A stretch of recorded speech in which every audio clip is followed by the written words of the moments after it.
উনি ছিলেন একজন সরকারি কর্মকর্তা, পদের নাম বলবো না, বড় সরকারি কর্মকর্তা ছিলেন। তো উনি আমাকে একদিন এসে বলতেছেন, হুজুর বড় বিপদে আছি। আমি, কি বিপদ? আমার ছেলে মেয়েরা সব আমাকে পারলে খায়, মারতে আসে।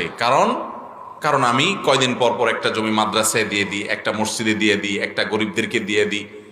এত জমি আমি ঢাকা শহরে বিভিন্ন জায়গায় আল্লাহ আমার জমি জমা দিছে। এই জমি জমা যা দেখছেন সবই অবৈধ টাকা, ঘুষের টাকায় তৈরি করা। ঘুষের টাকা উপার্জন করছি এগুলা। তখন আল্লাহর ভয় ছিল না, দুই হাতে কামাই করছি, এক এক কলমের খোঁচে অনেক বড় বড় অঙ্ক কামাই করে ফেলছি।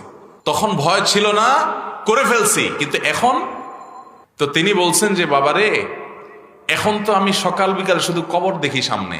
আমি বুঝতেছি আমার ছেলে মেয়ে সব ফুর্তি ফার্তার মধ্যে আছে, বাপের সম্পদ আয়েশ মোজমাস্তি করে খাবে, ভোগ করবে, দাঁত কচকচ করতেছে, আমি কখন মরবো আর ভাগযোগ করে নিয়ে যাবে। আমি বুঝতে পারতেছি, কিন্তু আমি এটাও জানতে পারতেছি যে কবরে থোয়ার সাথে সাথেই তো আমার শুরু হয়ে যাবে জবাবদিহি।